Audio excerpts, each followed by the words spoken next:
Olá pessoal, no curso de análise combinatória são estudados os seguintes tópicos: princípio fundamental da contagem, fatorial, permutações, arranjos, combinações e permutações com elementos repetidos. Nesse vídeo vou falar só sobre princípio fundamental da contagem, através de exemplos. São 10 exemplos no total, nós não vamos utilizar nenhuma fórmula aqui. A questão fundamental é interpretar o enunciado do exercício e tentar criar uma estratégia para registrar e resolver a questão. Princípio fundamental da contagem, primeiro exemplo, na concessionária onde José foi adquirir um automóvel, há 2 modelos disponíveis, X e Y. Para cada modelo, há 3 opções de cores, azul, branco e cinza. Quantas são as opções de escolha de José? Uma maneira de registrar isso é através do que a gente chama de árvore de possibilidades. O José pode escolher um carro do modelo X e da cor A, um azul no caso, ou do modelo X e da cor branca, ou o modelo X da cor cinza. Então a árvore ela começa a ser escrita aqui e através dela posso identificar esta opção aqui, modelo X e cor azul, modelo X e cor branca, e a terceira aqui, modelo X cor cinza. O mesmo pode ser feito com o modelo Y.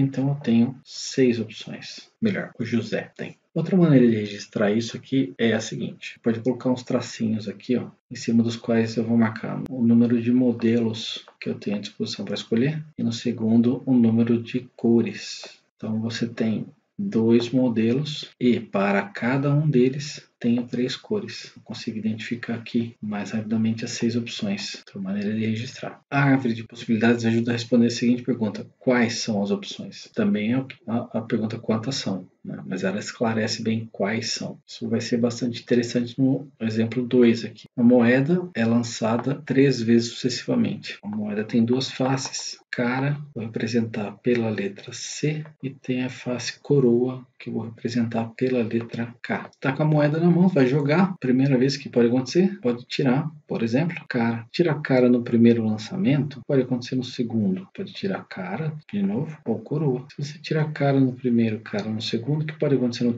terceiro? Tira a cara ou coroa. E aqui também, cara ou coroa. A gente podia fazer uma separação mais ou menos da seguinte maneira aqui, ó. Primeiro lançamento, segundo lançamento, terceiro lançamento. Então aqui, por exemplo, eu tenho a seguinte situação: cara, cara, cara. Nesse segundo eu tenho cara, cara, coroa. Nesse eu tenho cara, coroa, cara. E aqui, cara, coroa, coroa. Então são 4 sequências, todas elas começando com K. Ou seja, posso desenhar a segunda metade da árvore de possibilidades ou posso escrever diretamente aqui. Olha, eu tenho mais 4 sequências, começando com coroa, coroa, cara, cara, seguindo a sequência aqui, né? Perceba que fiz uma mudança aqui, né? Os primeiros elementos aqui, ó. Um cara na primeira metade da árvore de possibilidades e na segunda parte com coroa. Então são mais 4 sequências aqui, totalizando então 8 sequências no total. Você podia fazer da seguinte maneira: colocar 3 tracinhos aqui. No primeiro eu vou registrar o número de possibilidades de respostas para o primeiro sorteio. No segundo, o número de respostas para o segundo e por aí vai. Com a moeda na mão, vou jogar. Pode acontecer no primeiro lançamento. Pode sair cara ou coroa. São 2 respostas possíveis. No segundo e no terceiro também. Consegue chegar às 8 sequências, ao número de sequências mais rapidamente. Para responder quantas são, a segunda estratégia mais rápida. Para responder quais são, a árvore de possibilidades pode ajudar. A árvore de possibilidades ela é bacana para justificar a linha de raciocínio, mas ela começa a dar trabalho para escrever, para registrar. Veja esse caso. Quantos números inteiros de 4 algarismos podemos formar usando somente 1, 4, 5, 8 e 9? Não precisa usar todos, até que é impossível, são 4 algarismos, eu tenho 5 algarismos à disposição. Mas eu queria marcar uns exemplos. 9.951 é um exemplo. Tem algarismos repetidos. Esse número 9 está na casa do milhar. Esse número 9 está na casa da centena, esse 5 na casa da dezena e o número 1 aqui na casa da unidade. Então, para fazer por árvore de possibilidades dá um trabalho. Melhor tentar, será a segunda forma de registro ali. Ó. Vou marcar aqui, Um tracinho para cada casa. Então aqui você tem milhar, centena, dezena e unidade. Escolhi um número, vou sortear um número para colocar na casa do milhar. Quantos algarismos eu tenho à minha disposição? Eu tenho 1, 2, 3, 4, 5 algarismos. Na casa da centena eu tenho mais 5. Dezena, 5. Unidade, 5. 5 a quarta, possibilidades, 5 a quarta, números 625. Complicava um pouco para fazer a árvore de possibilidade, né? Até o exemplo número 10 agora são coisas muito parecidas, mas com variações importantes. Exemplo 4. Quantos números inteiros de 4 algarismos distintos? Não posso repetir o algarismo. Podemos formar com os algarismos 1, 4, 5, 8, 9. Olha, são 4 algarismos. Quantas opções eu tenho para colocar na casa do milhar, centena, dezena, unidade? Olha, eu tenho 5 algarismos. Para começar essa história, eu tenho 5 números para colocar nessa casa do milhar. Na verdade, pode ser em qualquer posição, porque é por multiplicação que nós estamos resolvendo. 5 números aqui. Mas eu gastei gastei o 9. 9 já foi. Eu tenho agora, então, 4 possibilidades. Gastei mais um. Aqui eu tenho 3 e aqui eu tenho 2. Que vai dar no total 120 números. Questão número 5. Uma outra diferença agora. Quantos números pares? Para o número ser par, você não precisa usar somente algarismos pares. O número 12, por exemplo, é par. Na casa da dezena, um algarismo ímpar, mas na casa da unidade, que é o que define aí a paridade, você tem número par. 4 algarismos. Para que o número que eu vou formar seja par, na casa da unidade tem que ter um algarismo par. Então, vou supor que eu vou colocar o número 4 lá. Esse número 4 não é de 4 possibilidades. Eu estou fixando o número 4 lá. Eu vou registrar isso da seguinte maneira. Com o número 4 aqui, eu vou colocar um quadradinho em volta. Significa assim, eu estou usando o número 4 lá, não são 4 possibilidades. Vou usar o número na primeira posição. Eu tenho, não precisa ser distintos, o exercício não fala nada disso. 5 algarismos para colocar nessa posição, portanto, colocar nessa. 5 para colocar nessa. Então, são 5 vezes 5, 25. 25 vezes 5, 125 números pares de 4 algarismos, tendo 4 na casa da unidade. Mas eu tenho 8 também para ser colocado lá. Então, vou fazer mais um estudo aqui com o número 8 na casa da unidade. Vai acontecer a mesma coisa, eu tenho 5 algarismos para colocar nessa posição, 5 para colocar nessa, 5 para colocar nessa. São 125 números pares de 4 algarismos, podem ser formados com 1, 4, 5, 8 e 9, tendo o 8 na casa da unidade. Logo, posso formar 250 números. O detalhe é que você podia resumir essa estratégia da seguinte maneira. Para formar um número par, eu tenho duas opções para colocar aqui na casa da unidade, ou 4 ou 8. Aqui eu tenho 5 opções, aqui eu tenho 5 opções, aqui eu tenho 5 opções. Então você tem direto aqui o 250. Essa separação na linha de raciocínio tem um momento que ela se justifica. Pode não ter custado muito nesse momento. Eu chego lá. Próximo caso. Quantos números pares de 4 algarismos? Então é uma situação muito parecida, mas só que nesse caso tem que ser de algarismos distintos. Eu vou fixar o número 4 aqui no final, que eu quero números que terminem com 4 primeiro. O número 4 já foi usado. Então, quantas opções eu tenho para essa primeira posição? Eu tenho 4 opções. Já usei mais um número, então agora cai para 3, agora 2. Isso me dá 24 números. Mas você também podia fazer a mesma coisa colocando o 8 na última posição, na casa da unidade.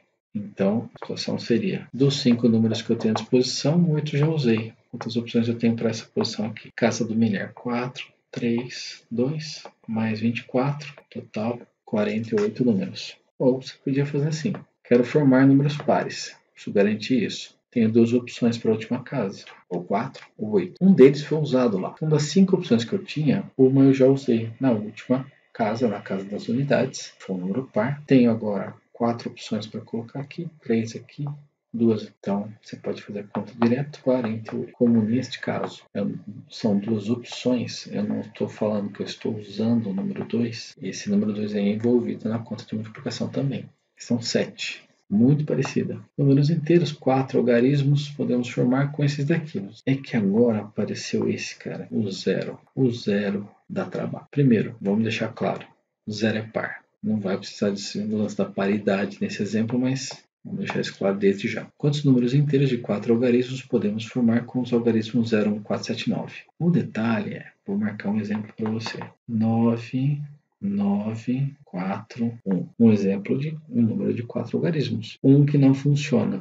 esse número ele tem 3 algarismos só. Então o 0 não pode ser colocado na primeira posição. A casa do milhar aqui. Então quantos algarismos eu tenho para colocar nessa primeira? Cuidado. Você tem 5, mas o 0 não pode. 4. Aqui eu volto a ter 5 possibilidades, aqui 5 e aqui 5 também. 500 números. O 0 nunca pode ir na primeira posição, então, na verdade, no contexto de formar números, não. Mas se for placa de automóvel, por exemplo, não tem problema. Senha de banco, não tem problema. Próximo caso, 4 algarismos novamente, e os algarismos têm que ser distintos. Aí você tem o 0 que não pode ser colocado na primeira posição, casa do milhar, então são 4. Aí ele fala que os algarismos têm que ser distintos, então ia cair para 3, só que agora o 0 pode. Então, novamente, eu tenho 4 algarismos à disposição. Aí eu usei mais alguém, sei lá, esse número. Sobrou 3 aqui, foi mais um, sobrou 2 aqui. Então, você tem 96 números. Existe o número 9, envolvendo várias coisas. Ser par de 4 algarismos. Vou colocar um número na última posição. Vou colocar o número 4, por exemplo, para começar a história. Vou fixar o número 4, eu sei que pode ser o 0, já faço com ele. Ele não falou nada sobre os números, sobre os algarismos serem distintos, então posso repetir.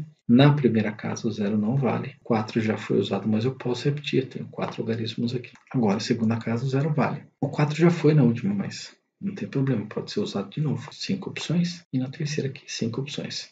Lembrando que eu faço esse quadradinho em volta, eu estou usando o número 4, não são 4 opções. Esse número 4 em verde não vai ser envolvido na multiplicação. Ou, para ser par, não precisa terminar em 4. Pode terminar em 0. Vou colocar o 0 na última opção, não vou multiplicar. Eu tenho 5 números à minha disposição, o 0 não pode ser usado na primeira, sobram 4. Pode ser usado na segunda, pode ser usado na terceira, são mais 100 números aqui, 200 no total. Você vai alegar que eu estou complicando as coisas, que eu podia fazer numa tacada só.